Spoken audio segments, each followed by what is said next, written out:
ചെയ്യുമ്പോൾ നമ്മൾ മറ്റ് സെഗ്മെന്റുകൾ അവോയ്ഡ് ചെയ്യണം എന്ന അർത്ഥമില്ല എന്ന് നമ്മൾ എപ്പോഴും ഓർത്തിരിക്കണം. അതാണ് എനിക്ക് ആദ്യം പറയാനുള്ള പോയിന്റ്. ഞാൻ കീസോടെ ഏറ്റെടുത്തു, കേസോ ഷോപ്പിട്ടു, സാർ പറഞ്ഞ പോലെ സ്റ്റാർട്ട് ചെയ്തു. പക്ഷെ എപ്പോഴും അമ്മയും കൂടെ വരുന്ന സമയത്ത് ഞങ്ങളുടെ കയ്യിൽ കുറെ നൂഡിൽസ് ഉണ്ടാവാറുണ്ട്, റൈസ് ബ്രാൻ ഓയിൽ ഉണ്ടാവാറുണ്ട്, നമ്മുടെ പല്ലുവേദന വലിയ ചെയ്യാത്ത ടേസ്റ്റ് ഉണ്ടാവാറുണ്ട്. അപ്പൊ അങ്ങനെ ആസിയം കീസോളായിട്ടാണ് ഞാൻ അമ്മയും കൂടെ ഓരോ വീട്ടിലും കയറി ചെല്ലുന്നത്. ഏറ്റവും വലിയ സന്തോഷം എന്ന് പറയുന്നത് നമ്മുടെ ആസിയമിലെ സീനിയർ ലീഡേഴ്സ് എന്നെ വളരെയധികം പ്രോത്സാഹിപ്പിച്ചിരുന്നു എന്ന് ഞാൻ വ്യക്തമായി മനസ്സിലാക്കുന്നുണ്ട്. അതാണ് എന്റെ ഒരു കറേജ് എന്ന് പറയുന്നത്.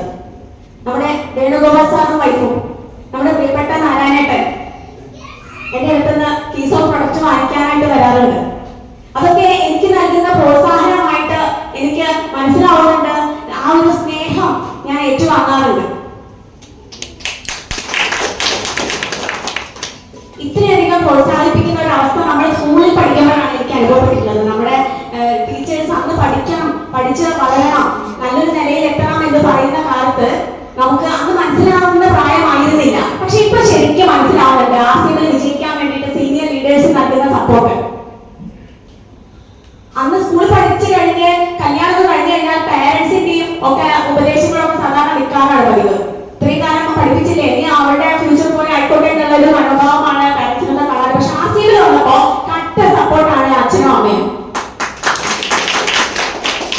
അതുപോലെ ഒരുപാട് സ്ത്രീകൾ പരാതി പറയാറുണ്ട്, എന്നെ ഈ ആസിയമിൽ ജോയിൻ ചെയ്യാൻ ഹസ്ബൻഡ് സമ്മതിക്കുന്നില്ല. അദ്ദേഹം അറിയാതെ ഞാനൊരു ജോയിൻ വെക്കാം, അത് സക്സസ് ആവുമോ? ഒരിക്കലും സക്സസ് ആവില്ല. പക്ഷെ എന്റെ ഹസ്ബൻഡ് 101% സപ്പോർട്ടാണ്. അതില്ല എങ്കിൽ ഞാനിവിടെ നിൽക്കില്ല. നേരത്തെ പറഞ്ഞത് വളരെ സത്യമാണ്. കീസോളിന്റെ ഉൽപ്പന്നങ്ങൾ ഞാൻ ഉപയോഗിച്ചു, അതിന്റെ റിസൾട്ട് കിട്ടി, സ്കിൻ ടോൺ മാറാൻ തുടങ്ങി, സ്കിന്നിന് ഒരു പ്രത്യേക ഗ്ലോ വരാൻ തുടങ്ങി, ഗ്ലാമർ കൂടി. അങ്ങനെ ഗ്ലാമറായി സുന്ദരിയായി ഇരിക്കുകയാണെന്നുള്ള ഞാൻ എങ്ങനെ വെയിലത്തേക്ക് ഇറങ്ങും? എന്റെ മനസ്സ് സമ്മതിക്കോ? ഞാൻ കച്ചറുണ്ടാക്കൂലേ? ഞാൻ കച്ചറുണ്ടാക്കാൻ തുടങ്ങി. പിന്നെ അങ്ങനെയൊക്കെ വിട്ട് കളയാം, നിർത്താം. ഇതിനെ കൊണ്ട് പറ്റില്ല എന്നൊരു സ്റ്റേജ് നിന്ന് നിരാശയോടെ എത്തുന്ന സമയത്ത് രേഖാമാമിന്റെ ഒരു കോള്. കേരളത്തില് കേസോ ഔട്ട്ലെറ്റില് അനൂസ് ബ്യൂട്ടി വേൾഡിനാണ് 3rd prize madam turn over എന്ന്. ഞാൻ തന്നെ ഞെട്ടിപ്പോയി. അവിടെ നമ്മളുടെ ഒരു കോൺഫിഡൻസ് വളരെയായിരുന്നു സത്യം പറഞ്ഞാല്. അപ്പൊ ശരിക്കും നമ്മുടെ മുതിർന്ന ആളുകളിലും ഒരു കുട്ടിയുണ്ട് അപ്രിസിയേഷൻ ആഗ്രഹിക്കുന്ന, അല്ലെ? Very good, congratulation. നിങ്ങൾ ഇത്രയും എനിക്ക് അക്കൗണ്ടിൽ വന്ന പൈസ ഒന്നും ഞാൻ നേഹാമാമിന് കൊടുക്കണ്ട, നമ്മുടെ സീനിയർ ലീഡേഴ്സിന് വേണുസാറിന് കൊടുക്കണ്ട, നാരായണേട്ടന് കൊടുക്കണ്ട, ആർക്കും കൊടുക്കണ്ട. നമ്മുടെ സ്വന്തം എഫേർട്ടിന്റെ നമ്മുടെ സ്വന്തം പണമാണ്. പക്ഷേ കൺഗ്രാറ്റുലേഷൻ എന്ന് പറയുന്നത് എന്തിനാണ് എന്ന് നമുക്ക് പലപ്പോഴും തോന്നും. അത്രയധികം പരസ്പരം സ്നേഹിക്കുന്ന, പരസ്പരം സപ്പോർട്ട് ചെയ്യുന്ന, ഞാനും വളരും നിങ്ങൾക്കും വളരാം നമുക്ക് വളരാം എന്ന് പറയുന്ന ഒരു പ്രസ്ഥാനത്തിലാണ് നമ്മൾ എത്തിച്ചേർന്നിരിക്കുന്നത് എന്ന് അറിയുമ്പോഴുള്ള ഒരു സന്തോഷം പറയാം. അത് പറഞ്ഞറിയിക്കാൻ പറ്റാത്തതാണ്. ഏത് സ്ത്രീക്കും ഇതിലൂടെ വളരാം എന്ന് കാണിച്ചു കൊടുക്കാൻ വേണ്ടിയിട്ട് ലീഡേഴ്സിനെ ഉപദേശിക്കില്ലേ, അഡ്വൈസ് ഒരു കുട്ടി പോലും ഇഷ്ടപ്പെടാത്ത കാര്യമാണ്. അപ്പൊ ഞാൻ ഇതൊന്നും ചെയ്യാതെ ഞാൻ നിങ്ങളോട് പറയാണ്, കീസോ എന്ന് പറയുന്ന ഒരു സെഗ്മെന്റ് ഉണ്ട് ആസിയമില്. 60,000 രൂപ കൊണ്ട് നിങ്ങൾക്ക് ഔട്ട്ലെറ്റ് ഇടാം, നല്ലോണം വരുമാനം ഉണ്ടാക്കാൻ വേണം, സൊസൈറ്റിയിലേക്ക് ഇറങ്ങും. എനിക്ക് ഉപദേശിക്കാൻ ഒരു വോയിസ് ഇല്ല അവിടെ. നമ്മൾ അങ്ങനെ ചെയ്യാൻ പാടില്ല. നമ്മൾ റോൾ മോഡൽ ആവണമെന്ന് വിശ്വസിക്കുന്ന വ്യക്തിയാണ് ഞാൻ. അതിന് ആ ഒരു ഇതിലേക്ക് നമ്മുടെ ആളുകളോട് സംസാരിക്കുന്നതിന് എനിക്ക് വളരെയധികം കോൺഫിഡൻസ് നൽകിയെന്നുള്ളതാണ് കീസോൺ. ഈ ഒരു സംരംഭം ഔട്ട്ലെറ്റ് ഒരു ഷോപ്പിന്റെ ഓണറാകുക എന്നുള്ളത് സാധിക്കുന്ന കാര്യമാണോ? ലക്ഷങ്ങൾ മുടക്കിയിട്ടല്ലേ സംരംഭകയാവുക അല്ലെങ്കിൽ സംരംഭകനാവുക? എന്റർപ്രണർ ആവുക എന്ന് പറഞ്ഞാൽ ലക്ഷങ്ങൾ മുടക്കുന്ന സംഭവമാണ്. അത് ഇത്ര ചുരുങ്ങിയ പണം കൊണ്ട് ഈ 60,000 രൂപയ്ക്ക് ഞാൻ തുടങ്ങിയ കേസോ, പിന്നെ സാറിനറിയാം, അത് സാറ് പറഞ്ഞ ആ ഒരു മെത്തേഡില് കറക്റ്റ് മണി മാനേജ്മെന്റിലാണ് കാര്യങ്ങൾ മുന്നോട്ട് പോകുന്നത്. അത് അനാവശ്യമായ ഒരു കാര്യത്തിന് എടുക്കാതെ അത് കീസോ പ്രൊഡക്റ്റ് തന്നെ അത് വീണ്ടും റീപർച്ചേസ് ചെയ്ത് സെയിൽസിലേക്ക് ഇറങ്ങി വീണ്ടും ആ സാധനം തിരികെ വെച്ച് ആളുകളുടെ ആവശ്യങ്ങൾ അറിഞ്ഞ് പ്രൊഡക്റ്റ് ഓർഡർ ചെയ്ത്. അപ്പൊ എനിക്ക് ആദ്യം ഓർഡർ ചെയ്യുന്ന സമയത്ത് ഭയങ്കര പേടിയായിരുന്നു. മുരിങ്ങ ക്രീം എക്സാമ്പിൾ പറയുകയാണെങ്കിൽ മുരിങ്ങ ക്രീം ഉപയോഗിച്ചു കഴിഞ്ഞാൽ അത് മോയ്സ്ചറൈസിങ് ക്രീമാണ്. അത് ഏതൊരു മനുഷ്യനും, ലേഡിക്ക് മാത്രമല്ല ജെൻസിനും ആവശ്യമുള്ള ക്രീമാണ് മുരിങ്ങ മോയ്സ്ചറൈസിങ് ക്രീം. നമ്മുടെ നൈസ ഫേസ് വാഷ് ഇട്ട് മുഖം കഴുകിയ ശേഷം കുറച്ച് വൃത്തിയാക്കിയ ശേഷം ഈ മോയ്സ്ചറൈസിംഗ് ക്രീം നമുക്ക് യൂസ് ചെയ്യാം. അപ്പൊ സ്കിന്നൊന്നും വലിഞ്ഞു പോകില്ല. ഏത് പ്രായത്തിലും നമ്മുടെ സ്കിന്ന് യുവത്വം തുറമ്പി നിൽക്കും. അതിന്റെ കാരണം ഹൈഡ്രേഷൻ നിലനിർത്തും സ്കിന്നില്. അപ്പൊ ഏതൊരാൾക്കും ആവശ്യമുള്ള പ്രൊഡക്റ്റ് ആണ്, എനിക്കത് യൂസ്ഫുൾ ആയിട്ടുണ്ട് എന്നൊക്കെ എനിക്കറിയാം. പക്ഷേ അതുമായിട്ട് വേറൊരാൾ എടുത്തു പോകുന്ന സമയത്ത് അവർക്ക് ആശയം അറിയില്ല. പരിശുദ്ധമായ മായമില്ലാത്ത ഉൽപ്പന്നങ്ങളാണ് ആശയം കൊടുക്കുന്നത് എന്ന് നമ്മൾ പറയുമ്പോൾ അവർ വിശ്വസിക്കില്ല. കാരണം എല്ലാം തട്ടിപ്പാണെന്ന് വിശ്വസിക്കുന്ന ഒരു ജനവിഭാഗമാണ്. നമ്മളെ എന്തോ പ്രൊഡക്റ്റ് വിൽക്കാൻ വേണ്ടി വരിക എന്നുള്ള ഭാവത്തോടെ നമ്മൾ സമീപിക്കുന്ന ആളുകളാണ്. അപ്പൊ ആ ഒരു പ്രഡിക്ഷൻ നമ്മുടെ ഉള്ളിലുണ്ട്. എനിക്ക് പറയാനുള്ളത് ശുദ്ധമായ മനസ്ഥിതിയായിട്ട് നമ്മൾ മാറുമ്പോ, അങ്ങനെ പ്രഡിക്ഷൻ നമ്മൾ തുടച്ചു കളയുമ്പോ, നിഷ്കളങ്കയായ ഒരു കുട്ടിയെ പോലെ നമ്മൾ സംസാരിക്കുമ്പോ, ഇത് നമ്മൾ അതിന്റെ ഗുണങ്ങൾ തീർച്ചയായിട്ടും നമ്മൾ പറയാം. അപ്പൊ അത് സ്വീകരിക്കും. എനിക്ക് ആദ്യം ഇത് ഓർഡർ ചെയ്യാൻ പേടിയായിരുന്നു. ഞാൻ ആദ്യം 2 എണ്ണം നോക്കട്ടെ വിചാരിക്കും, 2 എണ്ണം ഓർഡർ ചെയ്യും. അപ്പൊ അതൊക്കെ കഴിഞ്ഞു. പിന്നെ 4 ഉണ്ടാക്കി. ഞാൻ ഒരു പെട്ടി ഓർഡർ ചെയ്തേക്കും. അപ്പൊ സത്യം അങ്ങനെ മാറ്റങ്ങൾ വന്നു തുടങ്ങി. വെറും 2500 നമുക്ക് 2500 രൂപയ്ക്കാണ് നമുക്ക് ഓർഡർ ചെയ്യാറ്റോ മിനിമം. അത് ഞാന് എന്താ പറയാ 20,000 വരെ ഓർഡർ ചെയ്യാൻ തുടങ്ങി ഞാൻ. അപ്പൊ വലിയൊരു മാറ്റമല്ലേ? ധൈര്യമാണ്, ആളുകൾ വാങ്ങിക്കുമെന്നുള്ള ധൈര്യം. ഓർഡർ കിട്ടി തുടങ്ങി. നമ്മുടെ ഇന്റിമേറ്റ് വാഷിനൊക്കെ എന്താ റിസൾട്ട്? ഇന്നലെ കൂടെ ഒരു കോള് വന്നു. അപ്പൊ ഞാൻ വ്യവസായോട് ആശിച്ചു, നല്ല ചോദിച്ചിലായിരുന്നല്ലേ അവർക്ക്, നല്ല റിസൾട്ട് കിട്ടി. അപ്പൊ ഇത് പിന്നെ നമ്മള് എന്താ പറയാ, അവള് പറയാൻ പഠിക്കുന്ന അസുഖമാണ് നമ്മുടെ ഇന്റിമേറ്റ് ഏരിയയിലുള്ള ചോദിച്ചിലൊക്കെ. അത് കൂടായിട്ട് ഞാൻ അനുരൂപ പറയുന്നു. ഭയങ്കര നാണുണ്ടായിരുന്നു. ഞാൻ ഇതൊക്കെ സത്യം പറഞ്ഞാൽ ആണുങ്ങളോട് അങ്ങനെ നോക്കി സംസാരിക്കാത്ത വ്യക്തി. ഞാൻ പറയുന്നു ഇന്റിമേറ്റ് വാഷ് ലേഡീസിന്റെ മാത്രമല്ല സർ, ജെൻസിന്റെതും കൂടെ ഉണ്ട്. നമ്മൾ വൈകുന്നേരം വരെ അണ്ടർഗാർമെന്റ്സ് ഉപയോഗിക്കുന്ന സമയത്ത് ഭയങ്കര ബുദ്ധിമുട്ടുണ്ടാവും. ആരോട് പറയാൻ പറ്റാത്ത ഒരു സ്വകാര്യ അസുഖമാണെങ്കിലും അതൊരു ശല്യമല്ലേ സാർ ജീവിതത്തില്? ഒരാൾ പറഞ്ഞു, വൈഫിനോട് പറയാണ് അത് വാങ്ങിക്കണ്ട, നമ്മുടെ ഡോക്ടറിന്റെ പേസ്റ്റില്ലേ പലർക്ക് ചോദിച്ചതാണ് എനിക്ക് മനസ്സിലായി. പിന്നെ ഞാൻ വിടുവോ? ഞാൻ അവിടെ പ്രൊഡക്റ്റ് വെച്ചിട്ട് സാർ ഈ പേസ്റ്റ് എത്ര കാലം ഈ ഡോക്ടർ തന്നെ എത്ര കാലം ഇത് തേച്ച് നടക്കും, നമ്മുടെ ഉപയോഗിച്ച ആ പേസ്റ്റ് വളരെ ഒഴിവാക്കാം. അയാൾ വാങ്ങി. അങ്ങനെ നമ്മളെ എന്താ പറയാ, ഇതിൽ ജീവിക്കുമ്പോ സത്യസന്ധമായിട്ട് തുറന്ന മനസ്സോട് കൂടിയിട്ട് നമ്മുടെ റിയാലിറ്റി കൂടെ നമ്മൾ സഞ്ചരിക്കുന്ന സമയത്ത് ആശയം സിമ്പിൾ ആണ്. നമുക്ക് കീസോട് ഔട്ട്ലെറ്റ് ഇടാം, വളരാം, പണം ഉണ്ടാക്കാം, യാതൊരു തടസ്സവും ഇല്ല എന്ന് എനിക്ക് മനസ്സിലായി. അപ്പൊ ഞാൻ നിങ്ങളോട് പറയുന്നു, നമുക്ക് ഏറ്റെടുക്കാം കീസോൾ. 100% നമുക്ക് ഏറ്റെടുക്കാം. എല്ലാം നമുക്ക് ഉപയോഗമുള്ള ഉൽപ്പന്നങ്ങളാണ്. പക്ഷെ ആസിയമിന്റെ കീസോളിൽ വേറൊരു സ്പെഷ്യാലിറ്റി കൂടെ ഞാൻ കണ്ടത്, മേക്കപ്പിന്റെ പ്രൊഡക്ട്സ് എന്ന് പറഞ്ഞിട്ട് സെക്ഷൻ ഉണ്ട്. അല്ലാതെ സ്കിന്ന് സംരക്ഷിക്കുന്ന പ്രൊഡക്ട്സ് വേറെ ഉണ്ട്, യോമിനി തുടങ്ങിയ പ്രൊഡക്ട്സ്. പക്ഷെ BB ക്രീം, സ്ട്രോപ്പ് ക്രീം ഒക്കെ സാധാരണ ആളുകൾ യൂസ് ചെയ്യാത്ത പ്രൊഡക്ട്സുകളാണ്. ഇപ്പോഴത്തെ യുവതലമുറയ്ക്ക് അറിയാം.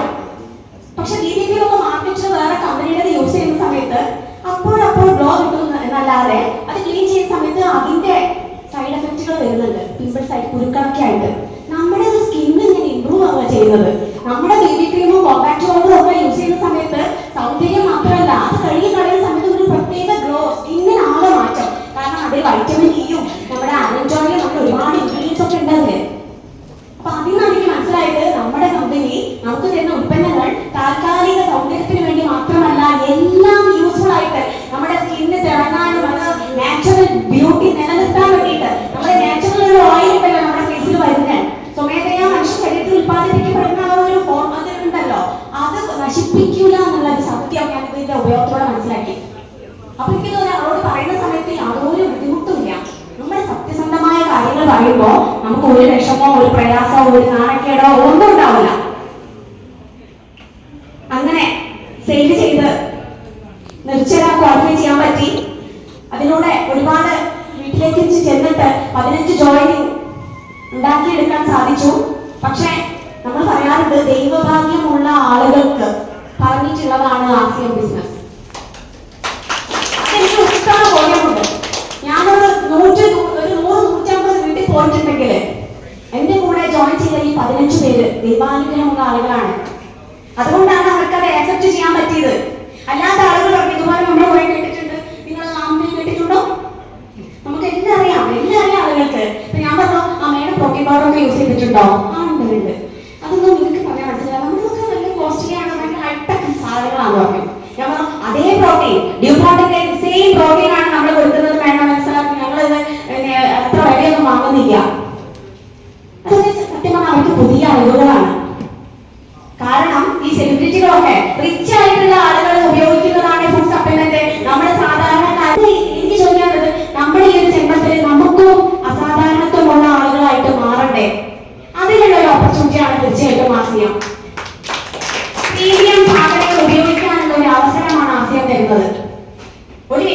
മാർക്കറ്റിലേക്ക് വരികയാണെങ്കിൽ, ബിസിനസ്സിനെ പേടിച്ച് വരികയാണെങ്കിൽ പോലും ബിസിനസ് ചെയ്തിട്ടില്ലെങ്കിലും വീട്ടിലെ ചെലവ് ചുരുക്കാം, ആരോഗ്യപ്രദമായ സാധനങ്ങൾ ഉപയോഗിക്കാം. ഇന്നലെ കണ്ട ആളായിരിക്കില്ല പിന്നെ നമ്മള്. എന്താണ് ഈ മാറ്റം? പണ്ടത്തെ പോയപ്പോ കുറച്ചുകൂടി 10 വയസ്സ് കുറഞ്ഞല്ലോ എന്ന് ആളുകൾ ചോദിക്കുന്ന രീതിയിലേക്ക് നമുക്ക് മാറാം. അങ്ങനെ നമ്മളെ എന്താ പറയാ, കീസോൺ പ്രൊഡക്ഷനിലൂടെ, ഓറലായിട്ടുള്ള സൗന്ദര്യവും ന്യൂട്രി ചാർജിലൂടെ നമ്മുടെ ഹെൽത്തി ആയിട്ടുള്ള നമ്മുടെ ആളുകളെ ഏത് പ്രായം എന്ന് തിരിച്ചറിയാൻ പറ്റാത്ത ഒരു സ്ഥിതിയിലേക്ക് നമ്മുടെ ആശയം നമ്മളെ മാറ്റുമ്പോൾ, ഒപ്പം നമ്മുടെ അക്കൗണ്ടിൽ സ്ത്രീകളെ സംബന്ധിച്ച്, അടുക്കളയിൽ ഒതുക്കി കൂടിക്കുന്ന സ്ത്രീകളെ സംബന്ധിച്ച് എന്താണ് ഒരു ബെനിഫിറ്റ്? അക്കൗണ്ടിൽ പൈസ വരും, ഹസ്ബൻഡിന്റെ അടുത്ത് കൈ നീട്ടണ്ട നമുക്ക്. അത് വലിയൊരു കാര്യമല്ലേ സ്ത്രീകളെ സംബന്ധിച്ച്? അത് ആ ഒരു സന്തോഷം. കാരണം ചില വീടുകളില് ഹസ്ബൻഡ് കോപ്പറേഷൻ ആയിരിക്കില്ല. ഒരു പൈസ ചോദിച്ചു കഴിഞ്ഞാല് എന്തിനാണത്, ചുരിദാറോ സാരിയോ എത്ര രൂപയായി അങ്ങനെ കണക്ക് ചോദിക്കുന്ന ഹസ്ബൻഡ് ഉണ്ടെന്ന് ഞാൻ കേട്ടിട്ടുണ്ട്. എനിക്ക് അങ്ങനത്തെ അനുഭവമില്ല, ഞാൻ കേട്ടിട്ടുണ്ട്. പക്ഷെ എന്റെ ഫ്രണ്ട്സ് പറയുന്ന സമയത്ത് എനിക്ക് വിശ്വസിക്കാൻ പറ്റില്ല. പിന്നെ എന്ത് വന്നിട്ട് പോയി എടുക്കാൻ പോലെ എന്നൊക്കെ ഞാൻ പറയുമ്പോ എന്നോട് നിയോസാറ് പറയും, നിന്റെ ഫ്രീഡം ആയിരിക്കില്ല അവർക്ക് വീട്ടില്, നിനക്കത് മനസ്സിലാവില്ല എന്നൊക്കെ പറഞ്ഞു. ഞാൻ പിന്നെ എന്റെ ഫ്രണ്ട്സിന്, എനിക്ക് അറിയുന്ന ചില ഫ്രണ്ട്സിന്റെ ഹസ്ബൻഡൊക്കെ ഭയങ്കര കോപ്പറേറ്റീവ് ആവുന്നവരുണ്ടാവും, അങ്ങനെയാണ് ഇങ്ങനെയാണെന്നൊക്കെ ഞാൻ പറയും. പക്ഷെ ഇങ്ങനെ അനുഭവിക്കുന്ന സ്ത്രീകളും സമൂഹത്തിലുണ്ട് എന്നുള്ള സത്യം എനിക്കറിയാം. പക്ഷെ ഞാൻ സമ്മതിക്കാൻ തയ്യാറാവോ? അപ്പൊ അതിൽ ഒരു മാറ്റം നമുക്ക് കീസോളിലൂടെ സാധിക്കും. ഈ കീസോള് സ്ത്രീകൾ ഏറ്റെടുക്കണം എന്ന് പറയാൻ വേറൊരു കാരണം കൂടെ ഉണ്ട്. ഞാൻ വീടുകളിൽ പോയി ആളുകളോട് സംസാരിക്കുമ്പോ വളരെ വീക്കാണ് ലേഡീസ്. എന്താ പറയാ, ഹീമോഗ്ലോബിൻ ലോ ആണ്, പീരീഡ്സ് ടൈമിൽ ഒരുപാട് പ്രശ്നങ്ങളുണ്ട്, കുട്ടികളെ നോക്കാൻ വയ്യ, ക്ഷീണമാണ്. കുട്ടികളൊക്കെ നല്ല ഉഷാറായിട്ടിരിക്കുന്നുണ്ട്. ചില വീട്ടിൽ ചെല്ലുമ്പോ അമ്മ ക്ഷീണിതയാണ്. കാരണം അമ്മ എങ്ങനെയെങ്കിലും അമ്മക്ക് കുഞ്ഞു സ്ത്രീകൾക്ക് കൊടുക്കുന്ന പോലെ ഊറ്റുമ്പി കിട്ടുന്ന ഫുഡൊക്കെ എത്തിച്ചു കൊടുക്കുന്നുണ്ട് വായില്, അമ്മയ്ക്കൊന്നും കിട്ടുന്നില്ല, അമ്മ ക്ഷീണിതയാണ്. ചില വീട്ടിൽ പോകുന്ന സമയത്ത് അമ്മ കുഴപ്പമില്ല കാണാൻ, പക്ഷെ കുട്ടിക്ക് എപ്പോഴും അസുഖമാണ്, പക്ഷെ അമ്മ കാണാൻ കുഴപ്പമില്ല എന്ന് നമുക്ക് ഫാറ്റോണ്ടൊക്കെ ഉണ്ടാവുമല്ലോ. അങ്ങനെ തോന്നിയാലും ഹെൽത്തി അല്ല. കുട്ടികൾക്ക് എപ്പോഴും അസുഖം വരുന്നുണ്ട്, എപ്പോഴും പീഡിയാട്രീഷ്യൻ അടുത്താണ്. അപ്പൊ നമ്മുടെ കീസോളൊക്കെ ബാഗൊക്കെ അടച്ചിട്ട് ഞാൻ അങ്ങനെ മാറ്റി വെച്ചിട്ട് ഞാൻ പറയും, ന്യൂട്രി ചാർജ് കിഡ്സ് എന്ന് പറയുന്ന ഒരു പ്രൊഡക്റ്റ് വേണം എന്റെ കയ്യിൽ. പക്ഷെ ഇപ്പൊ എന്റെ കയ്യിലില്ല. കോസ്മെറ്റിക്സും അണ്ടർഗാർമെന്റ്സും മാത്രമാണ് ഇപ്പൊ എന്റെ കയ്യിലുള്ളത്. ന്യൂട്രി ചാർജ് കിഡ്സ് പീഡിയാട്രീഷ്യൻ അടുത്ത് പോകേണ്ടി വരികയില്ല മാമിന് ഈർഷ്യ പിടിക്കുന്നത് ഈ ഒരു ഏജില്. കുട്ടികളെ നോക്കി വീട്ടിൽ കഴിയുന്ന അമ്മമാർക്ക് ഒരു തരം ഈർഷ്യയാണ്. ഒരു പ്രതീക്ഷ നശിച്ച പോലെ, പഠിക്കേണ്ട കാലത്ത് പഠിച്ചാൽ മതിയായിരുന്നു, ഇയാളെ കെട്ടണ്ടില്ലായിരുന്നു, അങ്ങനെയൊക്കെ തോന്നുന്ന ഒരു അവസ്ഥയുള്ളൂ. വീട്ടിൽ പോകുമ്പോൾ കാണുന്ന കാര്യങ്ങളാണ്.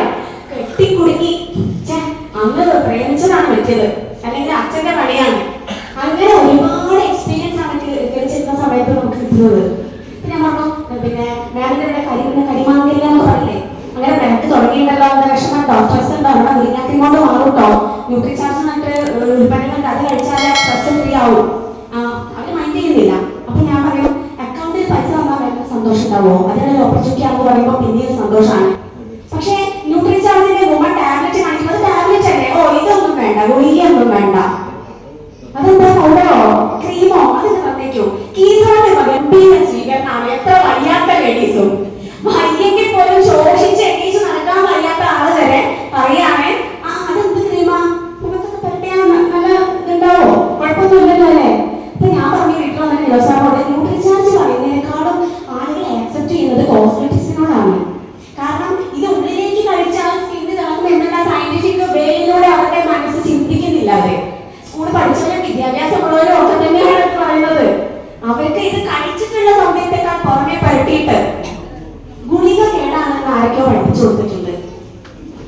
അത് ഇംഗ്ലീഷ് മരുന്നാണ്, ഇത് ന്യൂട്രാസ്യൂട്ടിക്കൽ ആണ്, ഫുഡ് സപ്ലിമെന്റ് ആണ്, മെഡിസിൻ അല്ല എന്ന് നമ്മൾ എടുത്തെടുത്ത് പറയുമ്പോഴും ചിന്ത പോകുന്നില്ല. അപ്പൊ ഒരുപാട് ഞാൻ പറയാണെങ്കിൽ ഒത്തിരി മുന്നോട്ട് പോയി പോകുന്ന കാര്യങ്ങൾ. അപ്പൊ എല്ലാവരും കീസോടെ ഏറ്റെടുക്കുക. അതിലൂടെ എല്ലാവർക്കും എന്താ പറയാ, പേഴ്സണാലിറ്റി ഡെവലപ്മെന്റിന് ഏറ്റവും ബെറ്റർ ആണ്, അക്കൗണ്ടിൽ പൈസ തരാൻ ഏറ്റവും ബെറ്റർ ആണ്. ആളുകൾ കൂളായിട്ട് നിങ്ങളുടെ കയ്യിൽ നിന്ന് പ്രൊഡക്റ്റ് വാങ്ങിക്കാൻ, നിങ്ങൾക്ക് നല്ല സാറ്റിസ്ഫാക്ഷൻ കിട്ടാൻ.